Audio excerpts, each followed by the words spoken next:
کشانەوەی جۆ بایدن لە چێبڕچێ بۆ سەرۆکایەتی ئەمریکا نەک خەڵکی ئەمریکا و ئەمریکایەکان بەڵکو تەواوی جیهانی بەخۆیەوە سەرقاڵ کردووە. بۆچی کشایەوە؟ ئەی ئەگەر هاتوو ترامپ سەرکەوت چی ڕوودەدات؟ یەک دنیا پرسیارن. ئێمە میوانمان هەیە، لەگەڵ میوانەکەمان قسەی لەبارەوە دەکەین. میوانەکەمان زۆر بەڕێز تۆم حەرب، هاوسەرۆکی هاوپەیمانی ڕۆژهەڵاتی ناوەڕاستی ئەمریکی بۆ دموکراسی ڕاستەوخۆ لە فلۆریداوە لەگەڵماندایە. بەڕێز حەرب، ئەم کاتتان باش، زۆر سپاس بۆ بەشداریکردنتان لەگەڵمان لە ژووری هەواڵی کوردستان 24.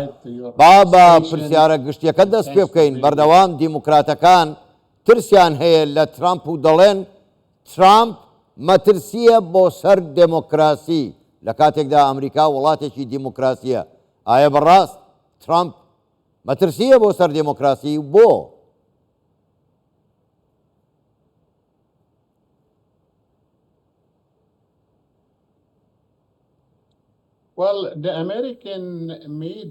بەڵێ ڕاگەاندنی ئەمریکا کە پشتیوانی لە دیموکراتەکان و جۆ بایدن و کەمالا هاریس دەکات، چونکە ئەوان شکستیان هێناوە لە ئەمریکا لە بەرامبەرگرتنەبەری سیاسەتێک.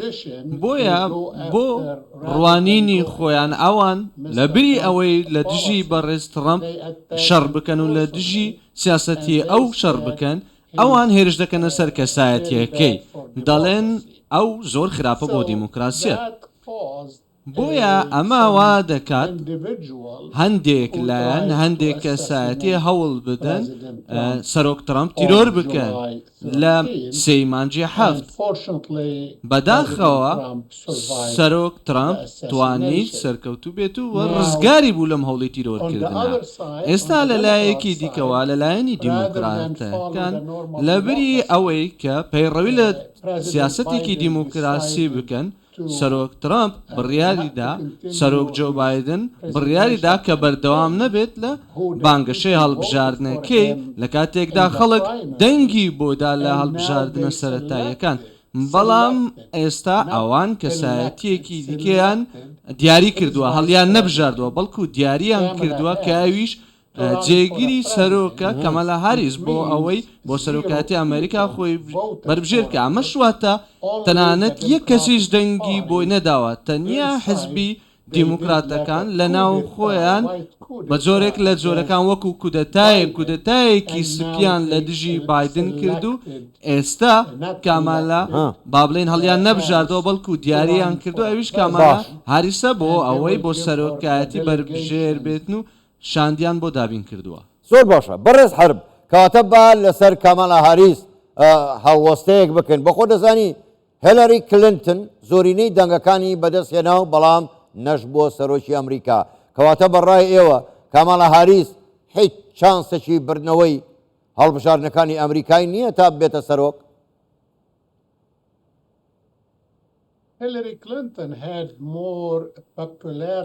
هیلاری کلینتن ناسیاویەکی زیاترە بووە، پشتیوانیەکی زیاتری هەبووە لە نێو ئەمریکیەکاندا و بە دیاریکراویش لە نێو ئافرەتانی ئەمریکیدا.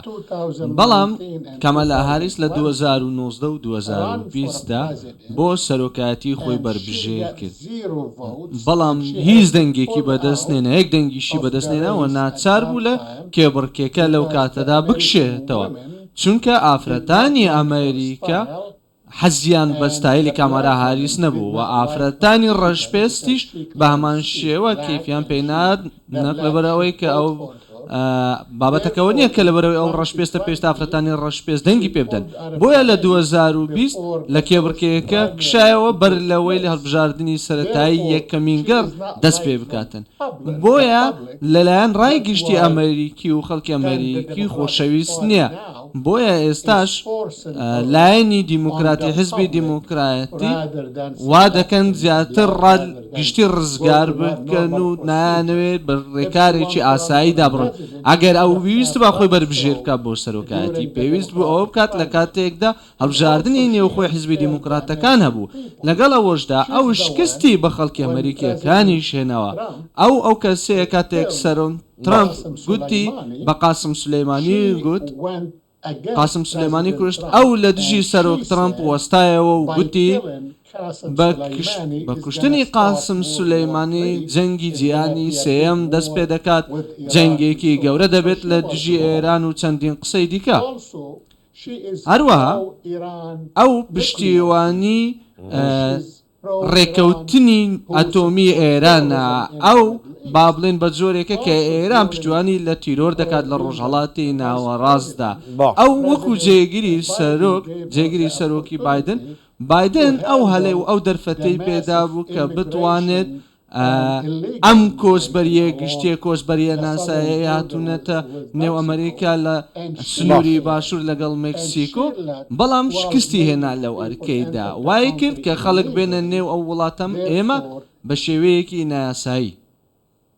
باش بەڕێز حرب، بەڵام ئەگەر هەر نیگەرانیەکانی ئەمریکا وەرنەگرین زۆرێک لە وڵاتانی ئەوروپاش نیگەرانی خۆیان دەربڕیوە لە هەڵبژاردنەوەی ترامپ بۆ نمونە ئۆکرانیا، کەواتە پرسیار ئەمەیە ئایا ئەگەر ترامپ ببێتەوە سەرۆک کۆماری ئەمریکا هیچ گۆڕانکاریەک لە سیاسەتی دەرەوەی ئەمریکا ڕوودەدا بە دیاریکراویش لە ئەوروپا و لە ڕۆژهەڵاتی ناوەڕاست؟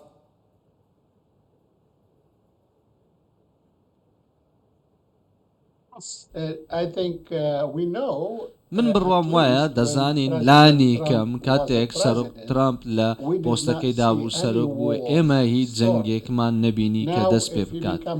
ئێستا ئەگەر ببێتەوە سەرۆک جارێکی دیکە بڕوام وایە داوا دەکات ئاگربەستێکی دەستبەجێ لە نێوان ئۆکرانیا و ڕۆسیا بێتە ئاراوە. ئەم جێگەش دەچێتە قۆناغی ئاگربەستەوە، شاندی تایبەت دەنێرێت بۆ ئەوەی گفتوگۆ دەربارەی ئاشتی دەست پێ بکات لە نێوان ئەو دوو وڵاتەدا.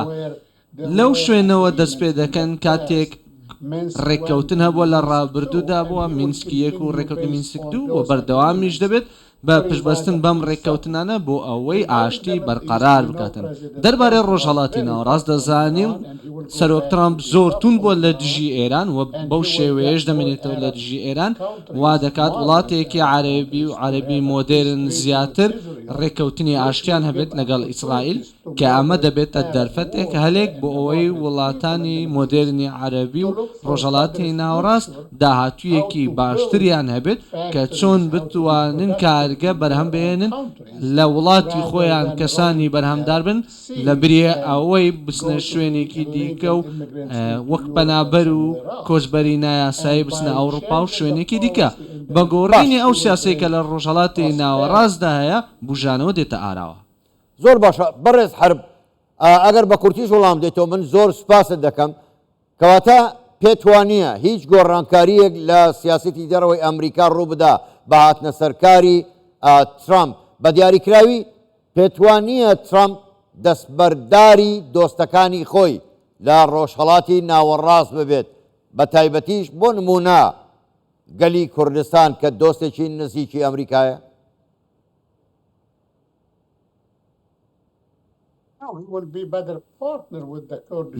نەخێر ئەو هاوبەشێکی باشتر دەبێت لەگەڵ خەڵکی کورد، چونکە خەڵکی کورد هۆکارێکی سەرەکین و ڕۆڵێکی گرنگیان هەیە لە سەقامگیری ناوچەکە و ڕێگریکردن لە تیرۆریستان بۆ ئەوەی بێنە ناوچەکانی ئەمریکا و وڵاتەکانی ئەوان شەڕێکیان کردووە، کوردەکان شەڕێکیان کردووە و ئەمریکاش بەمانشە پشتێگرتون لە عێراق و لە سووریا، بۆیە ئەوان هاوبەشێکی ئاساین پشتیوانیان لێ دەکات، بەرگریان لێ دەکات، وا دەکات دەرفەتی باشتر بێتە ئاراوە بۆ کوردەکان لە ناوچەکەدا. زۆر باشە، زۆر بەڕێز تۆم حرب، هاوسەرۆکی هاوپەیمانی ڕۆژهەڵاتی ناوەڕاستی ئەمریکی بۆ دیموکراسی ڕاستەوخۆ